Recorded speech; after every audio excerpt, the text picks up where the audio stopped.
ನನ್ನ ಹೆಸರು ಧನುಷ್ ಅಂತ ವಿಶ್ವವಿದ್ಯಾಲಯ ಕಾನೂನು ಕಾಲೇಜಲ್ಲಿ ದ್ವಿತೀಯ ವರ್ಷದ ಕಾನೂನು ವಿದ್ಯಾರ್ಥಿ ಆಗಿದ್ದೀನಿ. ಸೊ ಭಾರತ ವಿಶ್ವಗುರು ಆಗುವತ್ತ ದಾಪುಕಾಲಿಡ್ತಾ ಇದೆ. ಇಂಥ ಸುಸಂದರ್ಭದಲ್ಲಿ ಹಿಂದೂ ರಾಷ್ಟ್ರ ಮತ್ತು ಅಖಂಡ ಭಾರತದ ಕಲ್ಪನೆ ಹೇಗೆ ನಿಮ್ಮ ಪ್ರಕಾರ, ನಿಮ್ಮ ವ್ಯಾಖ್ಯಾನದಲ್ಲಿ? ಭಾಳ ಸ್ಪಷ್ಟವಾಗಿ ಹೇಳ್ಬೋದಾಗಿರುವ ಸಂಗತಿ ಅಂತಂದರೆ, ಕ್ರಿಶ್ಚಿಯನ್ರಿಗೆ ಏನಾದರೂ ಇಲ್ಲಿ ಆದರೆ, ಈ ಉದಾಹರಣೆಗೆ ಒಂದು ಚರ್ಚ್ನಲ್ಲಿ ಏನಾದರೂ ಗಲಾಟೆ ಆಯಿತು, ಯಾರೋ ಹಿಂದೂಗಳು ಕಲ್ಲು ಹೊಡೆದ್ರು ಅಂತ ಇಟ್ಕೊಳ್ಳಿ, ಜಗತ್ತಿನ 100 ರಾಷ್ಟ್ರಗಳು ಪ್ರತಿಕ್ರಿಯೆ ಕೊಡ್ತವೆ. ಒಬ್ಬ ಮುಸಲ್ಮಾನನಿಗೆ ಏನಾದರೂ ಆದರೆ, ಮೊನ್ನೆ ಒಂದು ಗಲಾಟೆ ಆಯಿತು, ಇಲ್ಲಿ ಒಬ್ಬ BJPಯ ಸ್ಪೋಕ್ಸ್ ಪರ್ಸನ್ ಮಾತಾಡಿದರು ಅಂತೇಳಿ ಜಗತ್ತಿನ 50 ಮುಸ್ಲಿಂ ರಾಷ್ಟ್ರಗಳು ಒಕ್ಕೊರಳಿಂದ ಒಂದೇ ದನಿಯಲ್ಲಿ ಪ್ರತಿಭಟನೆ ಮಾಡ್ಲಿಕ್ಕೆ ಬರ್ತವೆ. ಭಾರತ ಸ್ವಲ್ಪ ಸ್ಟ್ರಾಂಗ್ ಆಗಿದೆ ಅನ್ನೋ ಕಾರಣಕ್ಕೆ ಕೆಲವು ರಾಷ್ಟ್ರಗಳು ಸೈಲೆಂಟ್ ಆಗ್ತವೆ, ಅದರ್ವೈಸ್ ಎಲ್ಲರೂ ಒಂದಾಗ್ಬಿಡ್ತಾರೆ. ಆದರೆ ಕೆಲವು ಸ್ವಾಮೀಜಿಗಳನ್ನು ನೀವು ನೋಡಿರ್ಬೋದು, ಟಿವಿನಲ್ಲಿ ಮಹಾರಾಷ್ಟ್ರದಲ್ಲಿ ಕೆಲವು ಸ್ವಾಮೀಜಿಗಳನ್ನು ಪೊಲೀಸರು ನೇರವಾಗಿ ದಂಗೆಕೋರರ ಕೈಯಲ್ಲಿ ಕೊಡ್ತಾರೆ, ನೀವೇನು ಬೇಕಿದ್ರು ಮಾಡ್ಕೊಳ್ಳಿ ಇವರಿಗೆ ಅಂತ. ಯಾರು ಪ್ರತಿಭಟನೆ ಮಾಡಿದ್ರು? ಅದಕ್ಕೆ ಯಾರು ಮಾತನಾಡಿದ್ರು? ಎಲ್ಲೋ ಒಂದು ಕಡೆ ಸೆಕ್ಯುಲರ್ ಅನ್ನುವಂಥ ಈ ಪದ ಇದೆಯಲ್ಲ, ಆ ಪದ ನಮ್ಮನ್ನು ಹಾಂಟ್ ಮಾಡಿಬಿಟ್ಟಿದೆ ಅಂತ. ಹಿಂದೂವಾದವನಿಗೆ ಸೆಕ್ಯುಲರಿಸಮ್ನ ಯಾರು ಹೇಳ್ಕೊಡ್ಬೇಕು ಅಂತಿಲ್ಲ. ಇಲ್ಲಿ ನಾವೆಲ್ಲ ಕೂತಿದ್ದೀವಿ, ಕೂತವರಿಗೆ ಯಾರಿಗಾದರೂ ಮುಸಲ್ಮಾನ ಅಂತಂದರೆ ಪ್ರತ್ಯೇಕ ನೋಡುವಂಥ ಪ್ರಕ್ರಿಯೆಯೇ ಇಲ್ಲ. ನಾನು ತುಂಬ ಬಾರಿ ಹೇಳ್ತಿರ್ತೀನಿ, ಅಜಾನ್ ಕೂಗುವಾಗ ನನ್ನೊಬ್ಬ ದೇವರೇ ದೇವರು, ಅಲ್ಲಾಹ್ ಒಬ್ಬರೇ ದೇವರು, ಪ್ರವಾದಿ ಮಹಮ್ಮದರೊಬ್ಬರೇ ಪ್ರವಾದಿ, ಇನ್ಯಾರೂ ಅಲ್ಲ ಅಂತ ಹೇಳ್ತಿರ್ತಾರೆ. ಅಲ್ಲಾಗೆ ಮತ್ತೊಬ್ಬರು ದೇವರಿಲ್ಲ, ಅಲ್ಲಾಹ್ ಪ್ಯಾರಲಲ್ ಆಗಿ ಪ್ರತಿದಿನ ಕೇಳ್ಕೊಂಡು ಬೆಳೆದಿಲ್ವಾ? ಹೊನ್ನಾವರದಲ್ಲಿ ನನ್ನ ಮನೆ ಇರೋದೇ ಮಸೀದಿ ಎದುರುಗಡೆ, ಬೆಳಗ್ಗೆ 4:30-5 ಗಂಟೆಗೆ ಪ್ರತಿನಿತ್ಯ ಪ್ರೇಯರ್, ಅಲ್ಲ ಅಜಾನ್ನ ಕೇಳ್ಕೊಂಡು ಬೆಳೆದಿದ್ದೀವಿ. ಆದರೆ ಯಾವತ್ತಿಗೂ ಕೂಡ ನೀವು ಹೇಳ್ತಿರೋ ತಪ್ಪು, ನಾನು ಪೂಜೆ ಮಾಡುವ ದೇವರಿದ್ದಾರೆ ಅಂತ ನಾನು ಯಾವತ್ತೂ ಹೇಳಲಿಲ್ಲ. ಇದಕ್ಕೆ ಸೆಕ್ಯುಲರಿಸಮ್ ಬಂದ ಮೇಲೆಲ್ಲ ಮಾಡಿದ್ದು ನಾವು ಇದನ್ನು. ಇದು ಮುಂಚಿನಿಂದಲೂ ಇದೆ. ಹಿಂದೂಗಳಿಗೆ ಈ ಸಹಿಷ್ಣುತೆ ಅದಕ್ಕಿಂತ ಒಂದು ಹೆಜ್ಜೆ ಮುಂದೆ ಹೋಗೋದಾದರೆ, ವಿವೇಕಾನಂದರು ಹೇಳಿದಂತೆ ಎಕ್ಸೆಪ್ಟೆನ್ಸ್ ಯಾವಾಗಲೂ ಗೊತ್ತಿದೆ ಅಂತ.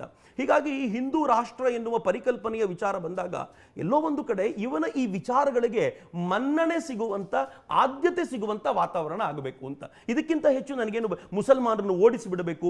ಇನ್ಫ್ಯಾಕ್ಟ್ ನಾನು ಈ ವಿಚಾರದೊಂದಿಗೆ ಯಾವಾಗಲೂ ಒಂದು ವಿರೋಧ ನಂದು ಇಟ್ಕೊಂಡೇ ಇದ್ದೀನಿ.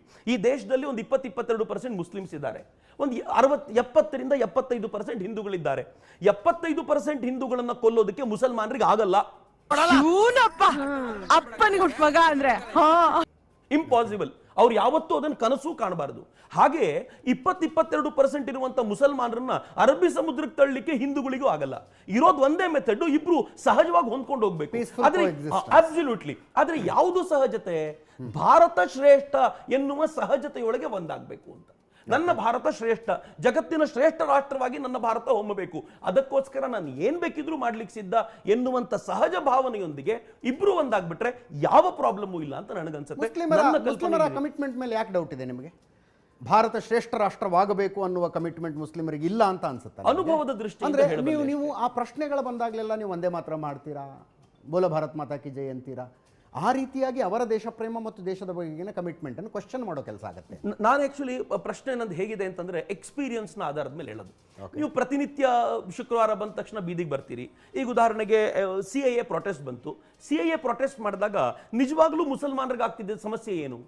ಏನೂ ಇಲ್ಲ. ಹೊರ ದೇಶದಿಂದ ಬಂದಿರುವಂತ ಅಲ್ಲಿನ ಮೈನಾರಿಟಿಗಳಿಗೆ ಭಾರತದಲ್ಲಿ ಸಿಟಿಸನ್ಶಿಪ್ ಕೊಟ್ಟರೆ ಇಲ್ಲಿನ ಮುಸಲ್ಮಾನರಿಗೆ ಏನಕ್ಕೆ ಸಮಸ್ಯೆ ಆಗಬೇಕು? ಅಲ್ಲಿರುವಂಥ ಹಿಂದೂಗಳು ತಾವು ಪರ್ಸಿಕ್ಯೂಟ್ ಆಗ್ತಿದ್ದಾರೆ, ಕ್ರಿಶ್ಚಿಯನ್ರು ಪರ್ಸಿಕ್ಯೂಟ್ ಆಗ್ತಿದ್ದಾರೆ, ಸಿಖ್ಖರು ಪರ್ಸಿಕ್ಯೂಟ್ ಆಗ್ತಿದ್ದಾರೆ.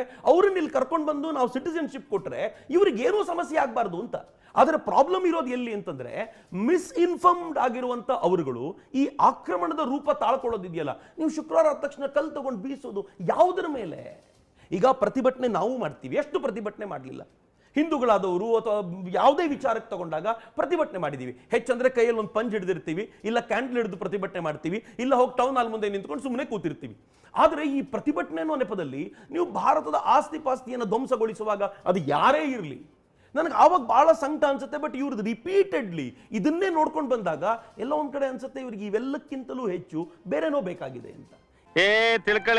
ಈ ಕಲ್ಪನೆಯ ಕಾರಣಕ್ಕೋಸ್ಕರ ಈ ಎಕ್ಸ್ಪೀರಿಯನ್ಸ್ನ ಆಧಾರದ ಮೇಲೆ ನಿರಂತರವಾಗಿ ಇದನ್ನೇ ನೋಡಿ ನೋಡಿ ನೋಡಿ ಈ ಕಲ್ಪನೆ ಪ್ರತಿ ಬಾರಿ ಕೂಡ ಇದನ್ನ ಹೊಂದಾಣಿಕೆ ಮಾಡ್ಕೊಂಡು ಹೋಗ್ಲಿಕ್ಕೆ ಸಾಧ್ಯವಾಗುತ್ತಾ ಅಂತ ಪ್ರಯತ್ನ ಪಟ್ಟವರಲ್ಲಿ ನಾನು ಇದ್ದೀನಿ.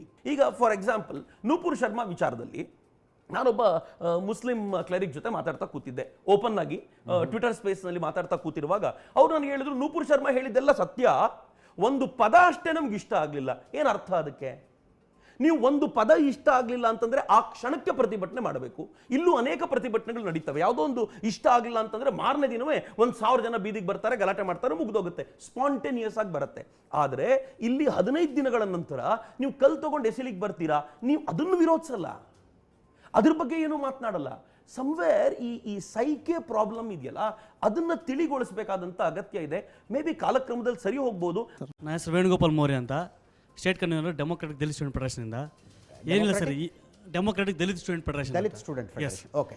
ಈಗ ತಮಗೆ ಗೊತ್ತಿರೋ ಹಾಗೆ ಈಗ ಪ್ರಚಲಿತ ಘಟನೆಗಳಲ್ಲಿ ಏನು ಪಠ್ಯ ಪುಸ್ತಕ ಪರಿಷ್ಕರಣೆ ಆಗ್ತಿದೆ, ಅದರ ಒಂದು ಪ್ರಶ್ನೆ ಏನಂದರೆ, ಬ್ರಾಹ್ಮಣತ್ವದ ವಿರುದ್ಧ ಮಾತಾಡಿದಂಥ ಅಥವಾ ಶೂದ್ರ ಜಾತಿಗೆ ಸಂಬಂಧಪಟ್ಟಂಥ ಬಸವಣ್ಣನಾಗಲಿ, ಕುವೆಂಪುರವರಾಗಲಿ ಅಥವಾ ಕನಕದಾಸರಾಗಲಿ, ಪುರಂದಾಸರ ಬಗ್ಗೆ ಅವ್ರಿಗೆ ಒಂದು ಅವಳಕೆ ರೀತಿಯಲ್ಲಿ ಪಠ್ಯಕ್ರಮದಲ್ಲಿ ಸೇರಿಸಿದ್ದಾರೆ. ಕುವೆಂಪುರ ಬಗ್ಗೆ ಬೇರೆ ಎಲ್ಲ ಕವಿಗಳ ಬಗ್ಗೆ ಎಲ್ಲ ಉದ್ದುದ್ದ ಭಾಷಣ ಅಂತ ಬರೆದಿದ್ದಾರೆ. ಆದರೆ ನಮ್ಮ ಕನ್ನಡ ಅಸ್ಮಿತೆ ಆಗಿರುವಂಥ ಕುವೆಂಪುರ ಬಗ್ಗೆ ಜಸ್ಟ್ ಅವರು ಏನೋ ಒಂದು ಕಾವ್ಯಗಳನ್ನು ಬರೆದ್ರು, ಒಂದು ಪ್ರಶಸ್ತಿ ಬರೆದು ಅಂತ ಹೇಳ್ತಾರೆ. ಮತ್ತೆ ಅದೇ ರೀತಿ ಒಬ್ಬ ಕುವೆಂಪು ಅವರ ಬಗ್ಗೆ ಈಗಿರುವಂತಹ ಪರಿಚಯ ಈ ಪರಿಷ್ಕರಣಾ ಸಮಿತಿ ಮಾಡಿದ್ದ, ಹಿಂದಿನ ಪರಿಷ್ಕರಣಾ ಸಮಿತಿ ಇಟ್ಟಿದ್ದ. ಅಲ್ಲ, ಅದಕ್ಕೆ ನಂದು ವಿರೋಧ ಇದೆ. ನಾವೆಲ್ಲ ಕೂತ್ಕೊಂಡು ಬರ್ಗೂರು ರಾಮಚಂದ್ರಪ್ಪನ ವಿರೋಧ ಕೂತ್ಕೋಬೇಕು. ಹೆಂಗ್ ಅದನ್ನ ಕಡಿಮೆ ಮಾಡಿದ್ರಿ ಅಂತ. ಅಲ್ಲ, ಅದಕ್ಕೆಲ್ಲ ಈಗ ಹೊಸದಾಗಿ ಅಪಾಯಿಂಟ್ ಮಾಡಿದ್ರು. ಅವ್ರು ಏನ್ ಮಾಡಿದ್ದಾರೆ ಅಂತಂದ್ರೆ, ಯಾವ್ದಾವ್ದನ್ನ ಬದಲಾಯಿಸೋ ಅಗತ್ಯ ಎಲ್ಲ ಸುಮ್ಮನೆ ಇಟ್ಟಿದ್ದಾರೆ. ಅವ್ರು ಬದಲಾಯಿಸಬಾರ್ದು ಅಂತ ಸುಮ್ಮನೆ ಇಟ್ಟಿದ್ದಾರೆ. ಇಡೀ ಪಠ್ಯಪುಸ್ತಕ ಪರಿಷ್ಕರಣೆಯ ಗಲಾಟೆ ಏನು ನಡೀತಲ್ಲ, ಅದು ಒಂದು ಸಿದ್ಧಾಂತವನ್ನ ಅಥವಾ ಇವರು ಹೇಳುವ ಭಾಷೆಯಲ್ಲಿ ಬ್ರಾಹ್ಮಣ್ಯದ ಶ್ರೇಷ್ಠತೆಯನ್ನು ಹೇರುವಂಥ ಪರಿಷ್ಕರಣೆ ಆಗಿತ್ತು. ಹಾಗಂತ ಕೂಗು ಭಾಳ ಜೋರಾಗಿ ಬಂದಿದೆ ಸಮಾಜದ ನಾಲ್ಕು ಕಾರ್ನರ್ಗಳಿಂದ. ಆದರೆ ನನಗೊಂದು ಅನ್ಸೋದು ಅಜೇತ್, ಒಂದು ರಾಷ್ಟ್ರೀಯತೆಯ ಪರಿಪ್ರೇಕ್ಷ್ಯವನ್ನು ಮುಂದಿಟ್ಕೊಂಡು ಒಂದು ಪಠ್ಯಪುಸ್ತಕವನ್ನು ತರಲಾಗಿದೆ ಅಂತ. ರಾಷ್ಟ್ರೀಯತೆಯ ಪರಿಪ್ರೇಕ್ಷ್ಯ ಬಂದಾಗ ಅಲ್ಲಿ ಜಾತಿಗಳ ತಾಕಲಾಟ ಆಗಬಾರ್ದು ಅಂತ. ನೀವು ಮುಡಂಬಡಿತಾಯರ ಪುಸ್ತಕಗಳನ್ನು ನೋಡಿದರೆ, ಆ ಮುಡಂಬಡಿತಾಯರ ಪುಸ್ತಕದಲ್ಲಿ ಎಲ್ಲೆಲ್ಲಿ ಭಾರತೀಯ ಅನ್ನುವಂಥ ಪದಗಳ ಚಿಂತನೆ ಇತ್ತೋ ಅದನ್ನೆಲ್ಲ ತೆಗೆದು ಅದನ್ನೆಲ್ಲ ಲೋಕಲ್ ಇದಕ್ಕೆ ಸೀಮಿತಗೊಳಿಸುವಂಥ ಪ್ರಯತ್ನ ಮಾಡಿದರು. ಎಲ್ಲಿ ಸೈನಿಕರ ಹಾಡುಗಳಿದ್ದು ಅದನ್ನು ತೆಗೆದುಹಾಕುವಂಥ ಪ್ರಯತ್ನ ಮಾಡಲಾಯಿತು. ಸೈನಿಕರ ಬಗ್ಗೆ ಬರೆಯುವಾಗ ಸೈನಿಕರು ರೇಪಿಸ್ಟ್ಗಳು ಅನ್ನುವಂಥ ಆ ಚಿಂತನೆಯನ್ನು ಕೊಡಬಲ್ಲಂಥ ವಿಚಾರವನ್ನು ಸೇರಿಸಲಾಯಿತು. ಹಿಂದೂ ಮಹಾಸಾಗರ ಅನ್ನೋ ಶಬ್ದ ಹಾಕೋದಕ್ಕೂ ಕಷ್ಟ ಆಗುತ್ತೆ. ಹಿಂದೂ ಮಹಾಸಾಗರ ಹಿಂದೂ ಮಹಾಸಾಗರ ಅಂತ, ಹಿಂದೂ ಮಹಾಸಾಗರ ಅನ್ನೋದನ್ನು ಸಹಿಸಿಕೊಳ್ಳೋದಕ್ಕಾಗೋದಿಲ್ಲ ಅನ್ನುವಂಥ ಪರಿಷ್ಕರಣೆ, ಅದು ಆ ಪರಿಷ್ಕರಣೆ ಮಾಡಲಾಯಿತು. ಈಗ ನೀವು ತಕ್ಷಣ ತೆಗಿಬೇಕು ಅಂತಂದ್ರೆ ಅದ್ರಲ್ಲಿ ಏನೇನು ಮಾಡಬೇಕು ಅನ್ನುವಂಥ ಪ್ರಕ್ರಿಯೆ ಇರುತ್ತಲ್ಲ. ಮತ್ತು ಪಠ್ಯಪುಸ್ತಕ ಅಂತಂದ್ರೆ ಬರೀ ಅದೊಂದು ಪುಸ್ತಕ ನೋಡ್ಲಿಕ್ಕಾಗಲ್ಲ. 9ನೇ ಕ್ಲಾಸಿನ ಒಂದು ಪುಸ್ತಕ ನೋಡ್ಲಿಕ್ಕಾಗಲ್ಲ. 7 ಅಥವಾ 8, 9, 10 ಆ ಮೂರನ್ನು ನೋಡಬೇಕು. 5, 6, 7 ನೋಡಬೇಕು. ಇದು ಚಕ್ರೀಯ ಆವರ್ತನ ಅಂತ ಕರೀತಾರೆ. ಅಂದ್ರೆ ಒಂದು ಈ ಕ್ಲಾಸ್ನಲ್ಲಿ ಬಂದಿರೋದನ್ನ ಇಲ್ಲಿ ರಿಪೀಟ್ ಮಾಡಬೇಕು, ಅದು ಡೆವಲಪ್ಮೆಂಟ್ನ ದೃಷ್ಟಿಯಿಂದ ಅನ್ನುವಂಥ ಕಲ್ಪನೆಯಿಂದ ಆ ಥರ ಮಾಡ್ತಾರೆ. ಇದು ಏನಾಗುತ್ತೆ ಅಂತಂದ್ರೆ, ಎಲ್ಲೋ ಒಂದನ್ನು ಹೆಕ್ಕಿ ಇದಿಲ್ಲ ಅಂತ ಹೇಳೋದು, ಎಲ್ಲೋ ಒಂದನ್ನು ತಗೊಂಡು ಮತ್ತೇನೋ ಇಲ್ಲ ಅಂತ ಹೇಳೋದು, ಹಿಂಗಾಗಲ್ಲ ಅಂತ. ಅದಕ್ಕೆ ದುರಂತ ಏನು ಅಂತಂದ್ರೆ, ಇದನ್ನ ಜಾತಿಗಳ ನಡುವಿನ ಗಲಾಟೆ ಅಂತ ಮಾಡಿಟ್ರಲ್ಲ, ಮಾಡಿಟ್ಮೇಲೆ ಸರ್ಕಾರವು ಹೆಂಗಾಯ್ತು ಅಂತಂದ್ರೆ, ಅದಕ್ಕೆ ಕೊಡಬೇಕಾಗಿರುವಂಥ ರಾಷ್ಟ್ರೀಯ ಪರಿಪ್ರೇಕ್ಷ್ಯವನ್ನು ಕೊಡ್ಲಿಕ್ಕೆ ಸಾಧ್ಯವಾಗಿದೆ. ಆಯಾ ಜಾತಿಗಳಿಗೆ ಸಮಾಧಾನ ಮಾಡುವಂಥ ಪ್ರಕ್ರಿಯೆಯನ್ನು ತರದೆ ನಾವು ಅವುಗಳನ್ನು ಎಲಿವೇಟ್ ಮಾಡಬೇಕಾದಂಥ ಅಗತ್ಯ ಇದೆಯಲ್ಲ. ಈಗ ಉದಾಹರಣೆಗೆ ಈಗ ಜನಿವಾರವನ್ನ ಕಿತ್ತಾಕಿದ್ರು,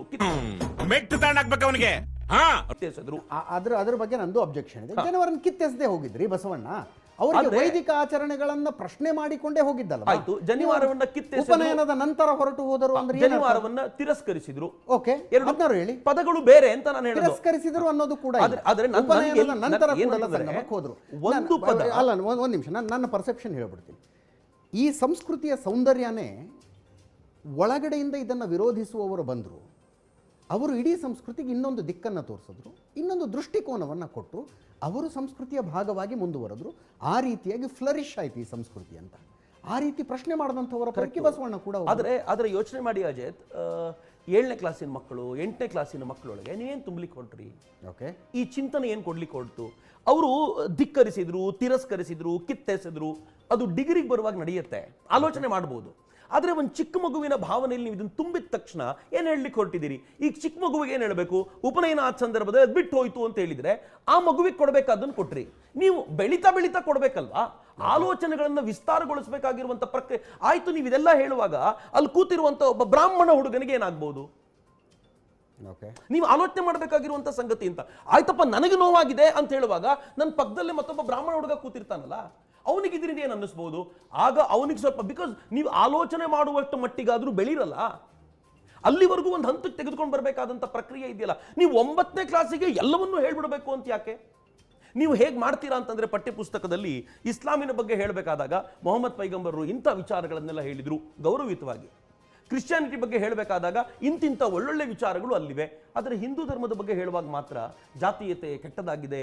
ನೀವು ಒಳ್ಳೆ ವಿಚಾರಗಳು ಅಲ್ಲಿವೆ, ಕೆಟ್ಟದ್ದೆಲ್ಲ ಇಲ್ಲಿವೆ ಅಂತ ತೋರಿಸುವಂಥ ಈ ಪ್ರಕ್ರಿಯೆ ಇದೆಯಲ್ಲ, ಆ ಏಜಿಗಲ್ಲ. ನೀವು ಒಳ್ಳೇದು ಕೆಟ್ಟದನ್ನು ಯಾವಾಗ ಹೇಳ್ಬೋದು ಅಂತಂದರೆ, ಪ್ರಕ್ರಿಯೆಗಳನ್ನು ಚೇಂಜ್ ಯಾವಾಗ ಮಾಡ್ಬೋದು ಅಂತಂದರೆ, ಆಲೋಚನೆ ಮಾಡುವ ಸಾಮರ್ಥ್ಯ ಬರುತ್ತಲ್ಲ ಆ ಸಂದರ್ಭದಲ್ಲಿ ಮಾಡ್ಬೋದು. ನೀವು ಆ ವಯಸ್ಸಿನ ಮಕ್ಕಳಿಗೆ ಇವನ್ನೆಲ್ಲ ತುಂಬುವಂಥ ಪ್ರಕ್ರಿಯೆ ಯಾಕೆ? ನಮ್ ಪ್ರಕಾರ ಇಲ್ಲಿಗೆ ಪಂಚಾಯ್ತಿ ಕ್ಲೋಸ್, ಕೇಳ್ಕತ್ತ ನಾಟಕ ಬಂದ್.